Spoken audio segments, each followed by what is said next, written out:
രണ്ടാം വാർഡിൽ ഭാരതീയ ജനതാ പാർട്ടി ജയിക്കേണ്ട ഒരു സ്ഥലമായിരുന്നു.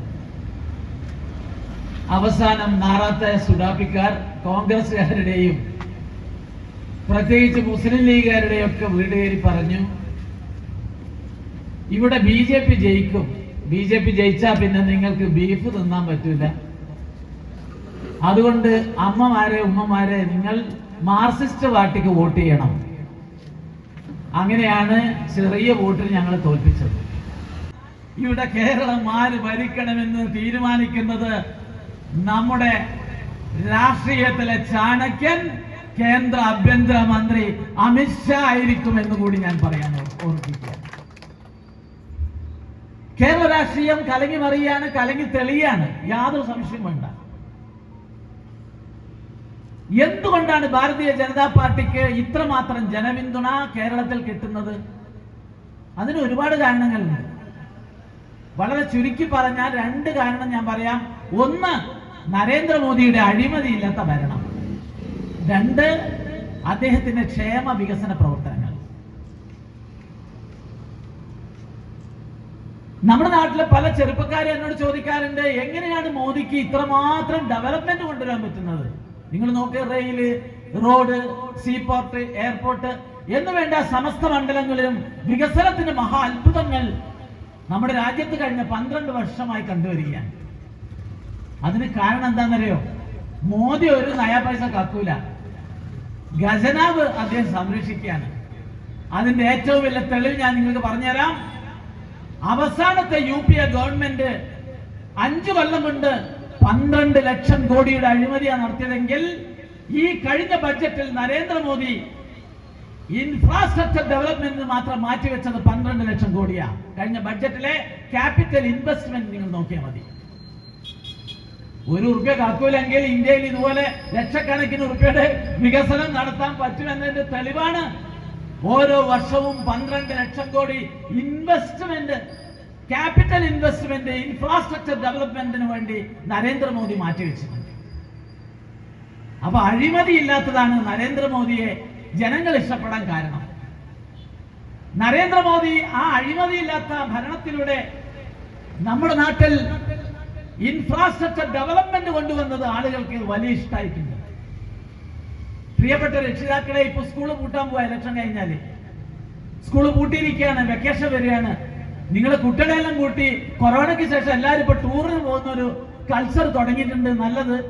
അവരോട് എനിക്ക് പറയാനുള്ളത്, നിങ്ങളെ കുട്ടികളെ കാണിക്കേണ്ടത് ഡൽഹിയിലെ താജ്മഹൽ അല്ല, നരേന്ദ്രമോദി ഉണ്ടാക്കിയിട്ടുള്ള മഹാ അത്ഭുതങ്ങളുണ്ട്. അതിലൊന്ന് മുംബൈയിലാണ്, മറ്റൊന്ന് കാശ്മീരിലാണ്. ആകാശം മുട്ടുന്ന ലോകത്തിലെ ഏറ്റവും വലിയ റെയിൽവേ പാലം നമ്മുടെ കുട്ടികളെ കാണിക്കേണ്ടതാണ്. അവർ കൈയടിക്കും നരേന്ദ്രമോദിയുടെ ഡെവലപ്മെന്റ് കണ്ടിട്ട്. നിങ്ങൾ മുംബൈയിലേക്ക് വരൂ. മുംബൈയിൽ ലോകത്തിലെ ഏറ്റവും ട്രാഫിക് കുരുക്കുള്ള നഗരങ്ങളിൽ ഒന്നാണ് എന്നാണ് മുംബൈ പറയാം. ആ പ്രശ്നം പരിഹരിക്കാൻ നരേന്ദ്രമോദി മുംബൈയിൽ ഒരു വികസന വിപ്ലവം ഉണ്ടാക്കിയിട്ടുണ്ട്. കടലിനടിയിൽ കൂടി 4 വരി റോഡ് ഉണ്ടാക്കിയിരിക്കുകയാണ്, 2.5 കിലോമീറ്റർ. നമ്മളെ കുട്ടികളെ കാണിക്കണം. ഹജ്ജ് കമ്മിറ്റി ചെയർമാൻ എന്ന നിലയിൽ ഞാൻ എയർപോർട്ടിൽ ഇറങ്ങി എന്റെ ഹെഡ് ഓഫീസിലേക്ക് പോകാൻ വലിയ ബുദ്ധിമുട്ടായിരുന്നു പണ്ട്. പക്ഷെ മോദിയുടെ ഈ കടലിനടിയിൽ കൂടിയുള്ള റോഡ് വന്നപ്പോൾ വളരെ പെട്ടെന്ന് എനിക്ക് ഹജ്ജ് കമ്മിറ്റി ഓഫീസിൽ എത്താൻ സാധിക്കും. താങ്ക് യു മോദിജി എന്നാണ് ഒരു യാത്രക്കാരൻ എന്ന നിലയിൽ എനിക്ക് പറയാനുള്ളത്. വികസന രംഗത്ത് നരേന്ദ്രമോദി ഇതുപോലെ ഒരുപാട് അത്ഭുതങ്ങൾ സൃഷ്ടിച്ചിട്ടുണ്ട്. നമ്മുടെ ഹിമാചൽ പ്രദേശിനെയും കാശ്മീരിനെയും ബന്ധിപ്പിക്കുന്ന ഒരു ടണൽ ഉണ്ടാക്കിയിട്ടുണ്ട് നരേന്ദ്രമോദി. 9 കിലോമീറ്റർ ആണ്. 9 കിലോമീറ്റർ ടണൽ ഏഷ്യയിലെ തന്നെ മഹാത്ഭുതമാണ്. ഇതുപോലുള്ള വികസന വിപ്ലവങ്ങൾ നരേന്ദ്രമോദിക്ക് സൃഷ്ടിക്കാൻ സാധിച്ചത് അഴിമതിയില്ലാത്ത ഭരണം കൊണ്ടാണ്. അദ്ദേഹം ഒരു പൈസ കക്കൂല. അതുകൊണ്ടാണ് നമ്മുടെ നാട്ടിലെ ന്യൂ ജനറേഷന്, പ്രത്യേകിച്ച് ന്യൂ ജെൻസിന്, ചെറുപ്പക്കാർക്ക് നരേന്ദ്രമോദിയെ വലിയ ഇഷ്ടമാണ്. അഴിമതിയില്ലാത്ത ഭരണം, അദ്ദേഹത്തിന്റെ വികസന പ്രവർത്തനങ്ങൾ. ആ വികസന പ്രവർത്തനങ്ങളിൽ ഒരു വലിയ അത്ഭുതം കേരളത്തിൽ ഉണ്ടായിട്ടുണ്ട്. കേരളത്തിന്റെ ഒരറ്റം മുതൽ മറ്റേ അറ്റം വരെ 6 വരി പാത യാഥാർത്ഥ്യമായിരിക്കുന്നു. അതിന്റെ 2 റീച്ച് ഉദ്ഘാടനം ചെയ്തു. ഒന്ന് കാസർകോട്ടാണ്, മറ്റൊന്ന് കോഴിക്കോട്ടാണ്. ബാക്കിയെല്ലാം ഉടനെ വരും. ആ ഉദ്ഘാടനത്തിന് സഖാവ് പിണറായിയെ മുഖ്യമന്ത്രി ഞങ്ങൾ ക്ഷണിച്ചു. പക്ഷേ പിണറായി വിജയൻ അതിൽ വന്നില്ല. പിണറായി വിജയ നിങ്ങൾക്ക് വരാൻ തോന്നാത്തതിന് കാരണം പടച്ചതമ്പുരാനാണ്. കാരണം കേരളത്തിലെ റോഡ് വികസനത്തിന് ഏറ്റവും എതിർത്ത പാർട്ടി ഈ കമ്മ്യൂണിസ്റ്റ് പാർട്ടിയാണ്. എന്നിട്ട് പിണറായി വിജയൻ പറയാണ് എന്റെ മരുവാനെ വിളിച്ചിട്ടാണ്. മിസ്റ്റർ പിണറായി, എങ്ങനെയാണ് മുഹമ്മദ് റിയാസിനെ വിളിക്കുക? ഇത് NHAയുടെ പരിപാടിയാണ്, ഇത് PWDന്റെ പരിപാടിയല്ല. മുഹമ്മദ് റിയാസിനോട് പറയാനുള്ളത് അമ്മായി കമലേടത്തിന്റെ വീട്ടിലെ അടിയന്തരമല്ല, ഇത് കേന്ദ്ര ഗവൺമെന്റിന്റെ പദ്ധതിയാണ്. എന്നിട്ടും പിണറായി വിജയൻ ക്ഷണിച്ചു. കണ്ണൂർ എയർപോർട്ടിന്റെ ഉദ്ഘാടനത്തിൽ പിണറായിയെ ക്ഷണിച്ച് നരേന്ദ്രമോദിയെ ക്ഷണിച്ചിട്ടില്ല ഈ പിണറായി വിജയൻ. അതാണ് പിണറായിയുടെ സംസ്കാരം. പക്ഷെ നരേന്ദ്രമോദി ക്ഷണിച്ചു. കേരളത്തിലെ ഈ 6 വരിപ്പാതയുടെ ഏറ്റവും വലിയ സവിശേഷത നിങ്ങളെല്ലാം വിചാരിക്കും യാത്രാക്കുരുക്കൊഴിവായി നമുക്ക് നല്ല വേഗതയിൽ യാത്ര ചെയ്യാം. അല്ല, അതിനേക്കാൾ പ്രധാനം കേരളത്തിലെ റോഡിൽ മരിച്ചു വീഴുന്ന ആയിരക്കണക്കിന് മനുഷ്യരെ രക്ഷിച്ച ഒരു വികസനമാണിത്. കേരളത്തിലെ റോഡ് അപകടത്തിൽ മരിച്ചു വീഴുന്ന എത്ര ആളാണെന്നറിയോ? ഒരു വർഷം 4000 ആളുകൾ മരിക്കും, 50,000 ആളുകൾ പരിക്കേൽക്കും. എന്റെ പിണറായി 10 കൊല്ലം കൊണ്ട് കേരളത്തിൽ നിങ്ങൾ കൊന്ന കണക്കെത്ര എങ്ങനെയോ? 40,000 ആളുകൾ റോഡ് കൊന്ന ആളുകളാണ് പിണറായി വിജയന്റെ ഭരണം. നിങ്ങൾ മനസ്സിലാക്കണം. ഇസ്രായേൽ ഇറാൻ യുദ്ധത്തിൽ ഇപ്പോഴും ആകെ മരിച്ചത് 1750 ആളാ. കേരളത്തിൽ ഒരു വർഷം റോഡ് അപകടത്തിൽ മരിക്കുന്ന 4000 ആളാ. 50,000 ആളുകൾക്ക് പരിക്കേൽക്കുന്നു. മരിക്കുന്ന നല്ലത്, പരിക്കേറ്റാൽ അതിനേക്കാൾ സങ്കടമാണ്. കേരളത്തിലെ റോഡ് അപകടത്തിൽ പരിക്കേറ്റ ഒരാളുടെ പേര് ഞാൻ നിങ്ങളോട് പറഞ്ഞാൽ നിങ്ങളുടെ കണ്ണു നിറയും. നമ്മുടെ പ്രിയപ്പെട്ട സിനിമാ രംഗത്തെ മഹാപ്രതിഭ, നമ്മളെ കുടുകുടാ ചിരിപ്പിച്ച ജഗതി ശ്രീകുമാർ കേരളത്തിലെ റോഡ് അപകടത്തിന്റെ ജീവിച്ചിരിക്കുന്ന രക്തസാക്ഷിയാണ്. അതുകൊണ്ട് പ്രിയപ്പെട്ട എന്റെ നാട്ടുകാരെ, നിങ്ങൾ പോളിംഗ് ബൂത്തിൽ ചെന്ന് ഇലക്ട്രോണിക് യന്ത്രത്തിന്റെ മുമ്പിൽ നിന്ന് കേരളത്തെ മാറ്റിമറിച്ച ഈ 4 വരി പാതയ്ക്ക് നരേന്ദ്രമോദിക്ക് വോട്ട് ചെയ്യണമെന്നാണ് ഞങ്ങൾക്ക് ഈ നാട്ടിലെ ജനങ്ങളോട് അഭ്യർത്ഥിക്കാനുള്ളത്. നരേന്ദ്രമോദിയുടെ ഒരുപാട് ക്ഷേമ പദ്ധതികളുണ്ട്. അതിലൊന്ന് നമ്മുടെ നരേന്ദ്രമോദിയുടെ മരുന്ന് മെഡിക്കൽ ഷോപ്പുകൾ ഉണ്ടല്ലോ. നരേന്ദ്രമോദിയുടെ മെഡിക്കൽ ഷോപ്പ്, ജനൌഷധി മെഡിക്കൽ ഷോപ്പുകൾ 18,000 ജനൌഷധി മെഡിക്കൽ ഷോപ്പുകൾ ഇന്ത്യയിൽ ഉണ്ടാക്കിയിട്ടുണ്ട്. ആ മെഡിക്കൽ ഷോപ്പിന്റെ പ്രാധാന്യം എനിക്ക് ബോധ്യപ്പെട്ടത് എന്റെ വീട്ടിന്റെ അടുത്തൊരു മുത്തശ്ശിയുണ്ട്. അവര് ആ പ്രസ്ഥാനത്തെ ആദരിക്കുന്നത് കാണുമ്പോൾ, ബഹുമാനിക്കുന്നത് കാണുമ്പോൾ ആണ് എനിക്ക് അതിന്റെ ഗൗരവം മനസ്സിലാക്കിയത്. അവർക്കില്ലാത്ത സുഖമില്ല. ഷുഗർ ഉണ്ട്, പ്രഷർ ഉണ്ട്, കൊളസ്ട്രോൾ ഉണ്ട്. ഒരു മാസം 3800 റുപ്യന്റെ മരുന്ന് വേണം. പക്ഷേ ജനൌഷധി പോയി വാങ്ങാൻ തുടങ്ങിയപ്പോ 1200 റുപ്യക്ക് മരുന്ന് കിട്ടാൻ തുടങ്ങി. ഈ മുത്തശ്ശി അതിനുശേഷം ചെയ്തത് എന്താണെന്നറിയോ? തന്റെ പൂജാമുറിയിൽ നരേന്ദ്രമോദിയുടെ ഫോട്ടോ വെച്ച് എല്ലാ സന്ധ്യാനേരത്തും നരേന്ദ്രമോദിയുടെ ആരോഗ്യത്തിന് വേണ്ടി ആ മുത്തശ്ശി പ്രാർത്ഥിക്കുന്നു. അതാണ് നരേന്ദ്രമോദിയുടെ മാജിക്. ജനൌഷധിയുടെ പ്രാധാന്യം നമ്മൾ എത്ര ആളുകൾ മനസ്സിലാക്കിയിട്ടുണ്ട്? പലരും നരേന്ദ്രമോദിയെ ചീത്ത പറയും, നരേന്ദ്രമോദിയുടെ തന്തക്ക് പറയും. അവരോട് ഞങ്ങൾക്ക് പറയാനുള്ളത് മോദിയുടെ ഇതുപോലെ ഒരുപാട് സ്കീമുകളുണ്ട്.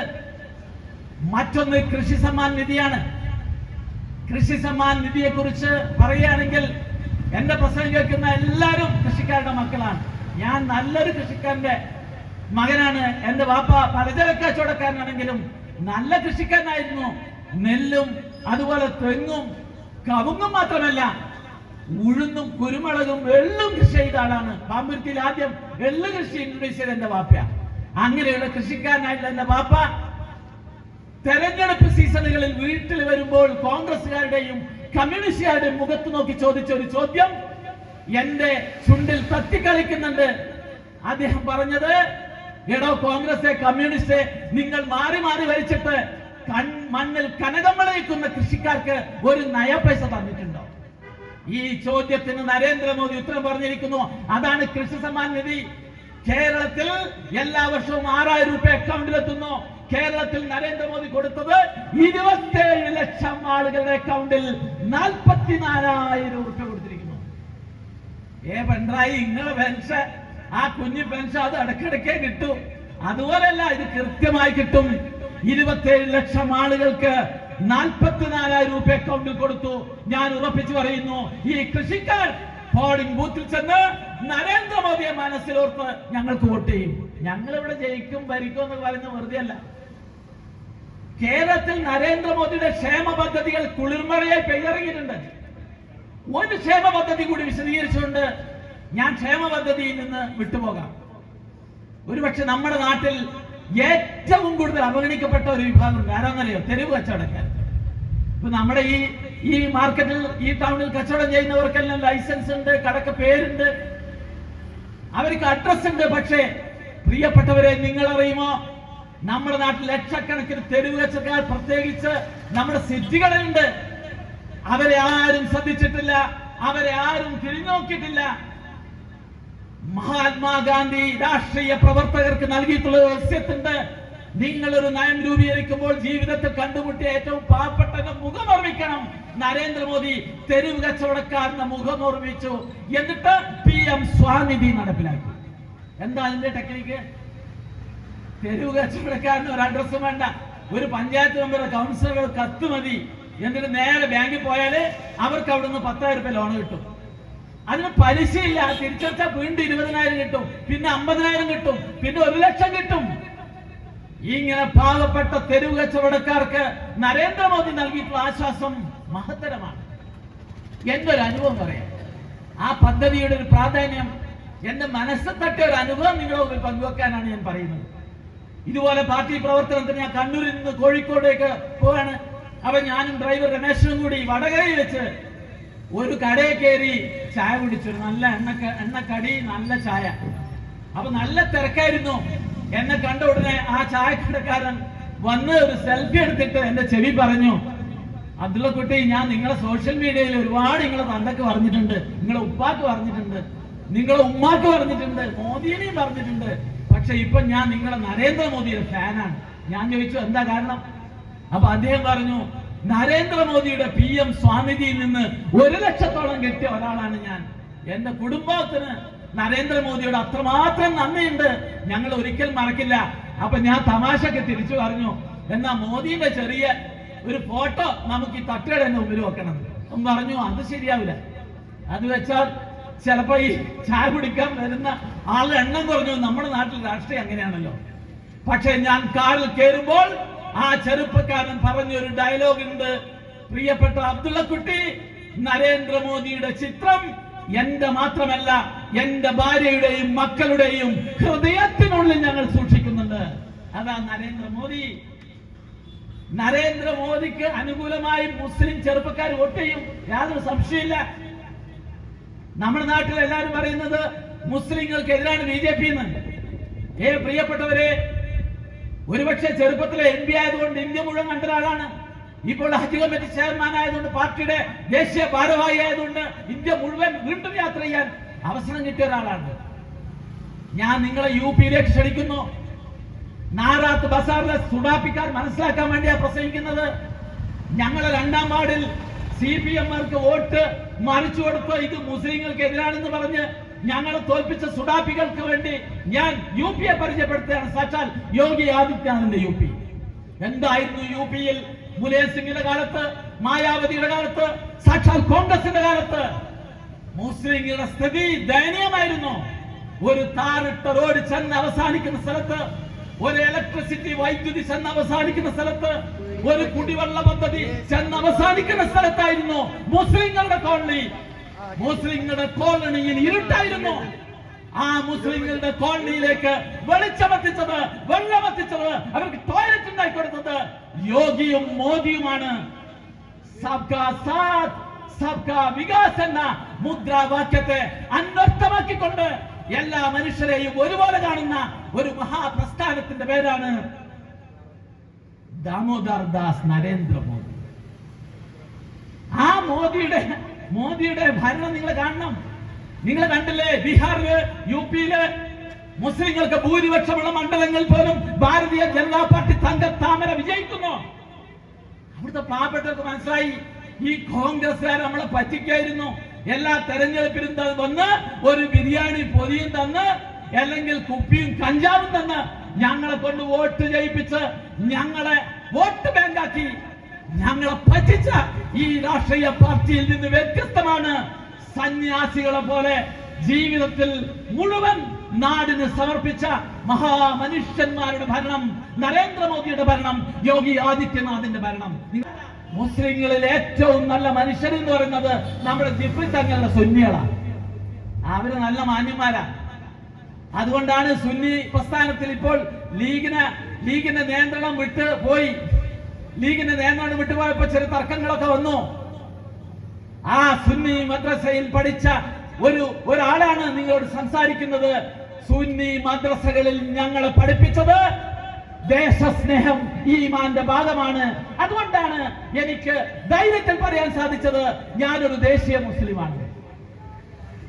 അതുകൊണ്ട് നമ്മൾ മനസ്സിലാക്കേണ്ടത് ഈ ജമാഅത്തെ ഇസ്ലാമി എന്ന് പറയുന്ന ഭീകര സംഘടന, ആ ഭീകര സംഘടനയെ കണ്ടാൽ നമ്മുടെ ചെറുപ്പക്കാർക്ക് തോന്നും അവർ നല്ല പരിഷ്കാരികളാണ്. അവർക്ക് തൊപ്പിയില്ല, താടിയില്ല, ജീൻസ് ഇട്ടിട്ട് ടീഷർട്ട് ഇട്ടിട്ട് ഉർമാനൊന്നും തൊട്ടാണ് അവരുടെ പള്ളികളിൽ അവർ പ്രസംഗം നടത്തുക. അതിന് മുജാഹിദ്, സലഫി എന്നൊക്കെ പേരുണ്ടെങ്കിലും പൊതുവെ ഈ ജമാഅത്തുകാരുടെ പള്ളിയിലെ മുലാക്കന്മാരെ കണ്ടാൽ തോന്നും വലിയ പരിഷ്കാരികളാണ്. കൊടും വിഷമാണ്.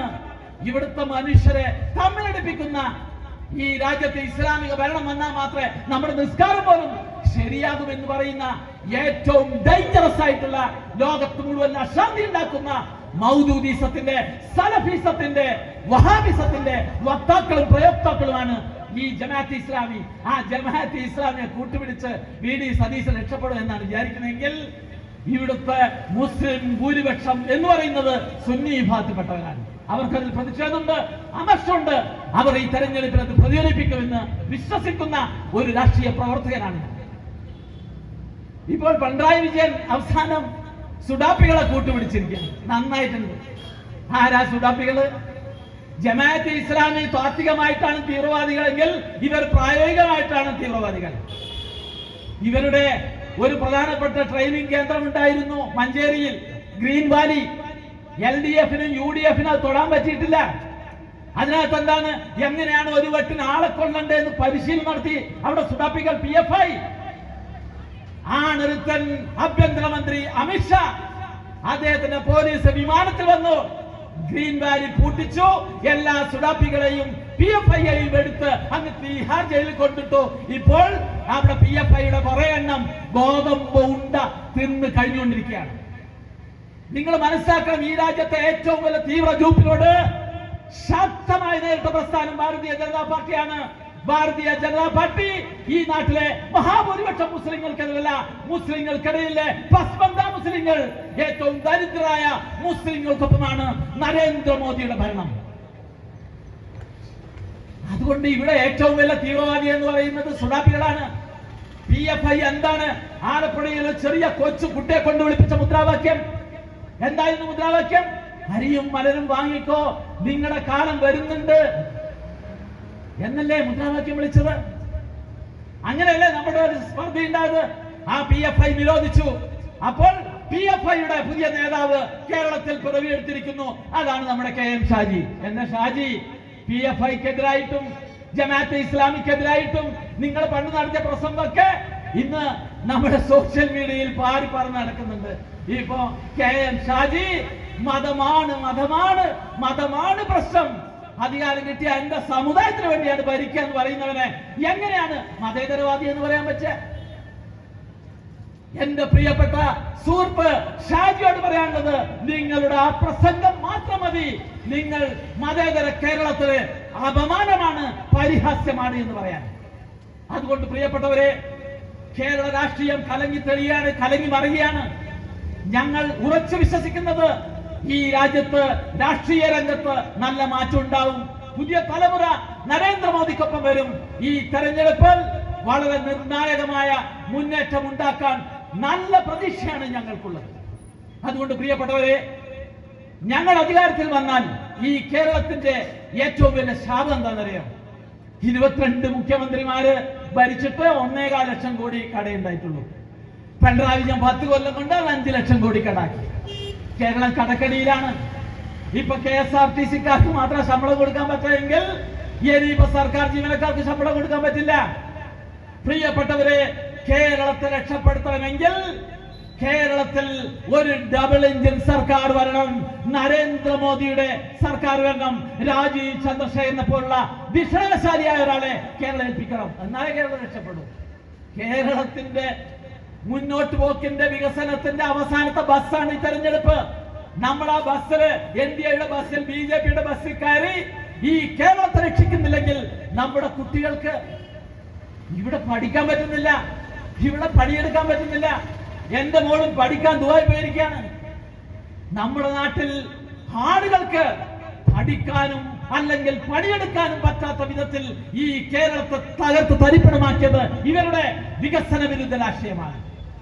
നിങ്ങൾക്ക് ഓർമ്മയുണ്ടോ, 10-17 വർഷം മുമ്പ് ഈ കേരളത്തെ നശിപ്പിക്കുന്നത് ഹർത്താലും ബന്ദും നോക്കുകൂലിയും നിക്ഷേപ വിരുദ്ധ സമീപനങ്ങളുമാണ് എന്ന് ഉച്ചത്തിൽ വിളിച്ചു പറഞ്ഞുകൊണ്ട് ഈ നാറാത്ത് ജന്മം നൽകിയ കേരള രാഷ്ട്രീയത്തിലെ ഒരു ചെറിയ കുട്ടി ഉച്ചത്തിൽ വിളിച്ചു പറഞ്ഞു, ഗുജറാത്ത് കണ്ടുപഠിക്കൂ, നരേന്ദ്രമോദിയെ കണ്ടുപഠിക്കൂ എന്ന് പറഞ്ഞതിന്റെ പേരിലാണ് ഈ CPM എന്നെ പുറത്താക്കി പടിയടച്ച് വീണ്ടും വെച്ചത്. എന്തോ മുൻജന്മ സൗഖ്യം കൊണ്ട് മാത്രമാണ് അത്തരം ഒരു രാഷ്ട്രീയ അനുഭവം എനിക്കുണ്ടായെന്ന് ഞാൻ ഇനിപ്പോൾ തോന്നുന്നു. അതുകൊണ്ട് പ്രിയപ്പെട്ടവരെ, കേരളത്തെ രക്ഷപ്പെടണമെങ്കിൽ ഒരു നിക്ഷേപ സൗഹൃദ അന്തരീക്ഷം സൃഷ്ടിക്കണം. കേരളത്തിൽ വികസന കാഴ്ചപ്പാടുള്ള നേതാവ് അധികാരത്തിൽ വരണം. രാജീവ് ചന്ദ്രശേഖരനെ പോലുള്ള ടെക്നോക്രാറ്റിനെ കേരളത്തിലേക്ക് നരേന്ദ്രമോദി അയച്ചത് ഈ നാട്ടിൽ ഒരു വികസന കേരളം സൃഷ്ടിക്കുന്നതിന് വേണ്ടിയിട്ടാണ്. ഒരു വികസിത കേരളം പോലെ വികസിത കേരളം സൃഷ്ടിക്കാൻ, ഭാരതം സൃഷ്ടിക്കാൻ, അതിനുവേണ്ടി ഈ നാടാത്തെ നല്ലവരായ ജനങ്ങൾ ആത്മാർത്ഥമായി ചിന്തിച്ചുകൊണ്ട് ഈ നാടിനെ രക്ഷപ്പെടുത്താൻ വേണ്ടി നിങ്ങളുടെ വിലയേറിയ വോട്ടുകൾ രേഖപ്പെടുത്തണമെന്നാണ് എനിക്ക് പറയാനുള്ളത്.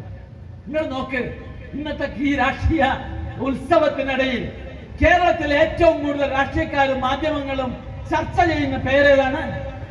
ഭാരതീയ ജനതാ പാർട്ടി. അത് തന്നെ മതി ഭാരതീയ ജനതാ പാർട്ടിയുടെ പ്രാധാന്യം. ആ ഭാരതീയ ജനതാ പാർട്ടിക്കെതിരെ ഏറ്റവും ദുഷിച്ച പ്രചരണങ്ങൾ നടത്തുന്ന ഇവിടുത്തെ തീവ്ര ഗ്രൂപ്പുകളുണ്ട്. നരേന്ദ്രമോദിയുടെ തന്തക്ക് പറയുന്നവരോട് ഞാൻ പറയട്ടെ, എന്റെ സോഷ്യൽ മീഡിയയിൽ വന്ന് തെറി പറയുന്നവരോട് ഞങ്ങൾ പറയട്ടെ, നരേന്ദ്രമോദി നൽകിയ ഒരു മറുപടി ഉണ്ട്. 75ാം ബർത്ത്ഡേ ആഘോഷത്തിന് മോദി ഒരു സുഹൃത്ത് വിളിച്ചിട്ട് ചോദിച്ചു, നിങ്ങളുടെ ആരോഗ്യത്തിന്റെ രഹസ്യം എന്താണ്? അപ്പൊ നരേന്ദ്രമോദി പറഞ്ഞു, സോഷ്യൽ മീഡിയയിൽ കിട്ടുന്ന ഒരു 20 തെറി ഞാൻ രാവിലെ അങ്ങ് പുഴുങ്ങി തിന്നും, അതാണ് എന്റെ ആരോഗ്യത്തിന്റെ രഹസ്യം. അതാണ് ഞങ്ങളെ തെറി പറയുന്നവരോട് പറയാനുള്ളത്. ഞങ്ങളെ തെറി പറയുന്നവരോട് ഞങ്ങൾക്ക് യാതൊരു പ്രതിഷേധവുമില്ല.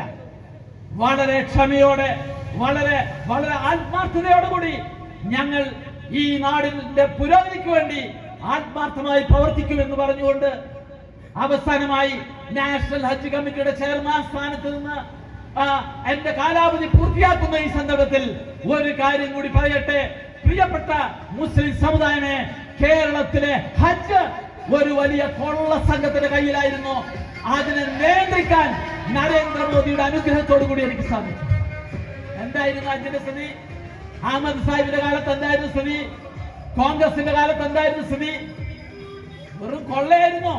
ഹജ്ജിന് പോകുന്ന 1,75,000 ആളുകൾക്ക് 2 സൂട്ട്കേസ്, 2 പുതപ്പ്, ഒരു കൊട, ഇതൊക്കെ വാങ്ങിക്കൊടുക്കും. ഞാൻ വിചാരിച്ചു ഇതൊക്കെ സൗജന്യമായി കൊടുക്കുന്നതല്ല, അവരിൽ നിന്ന് കാശ് വാങ്ങിക്കൊടുക്കുകയാണ്.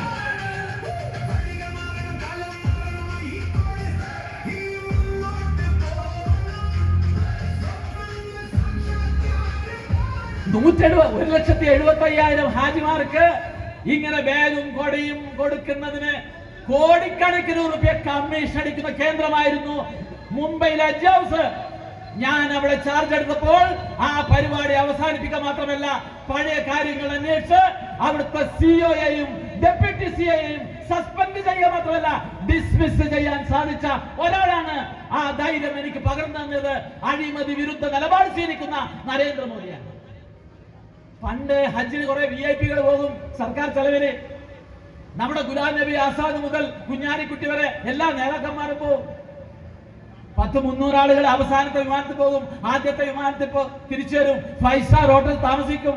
ഒരു അതാപും ഇല്ലാത്ത ഹജ്ജായിരുന്നു. അങ്ങനെ സർക്കാരിന്റെ ഖജനാവിൽ നിന്ന് കോടികൾ ചെലവാക്കി ഇവിടുത്തെ പ്രമാണവർഗം നടത്തുന്ന ഹജ്ജിനെ കുറിച്ച് മോദി ചിന്തിച്ചു. മോദി പറഞ്ഞത്, മോദിയോട് നമ്മുടെ സൂഫിയാക്കളായിട്ടുള്ള ചില ആത്മീയ നേതാക്കൾ പറഞ്ഞത് അത് ഹറാമായ ഹജ്ജാണ്.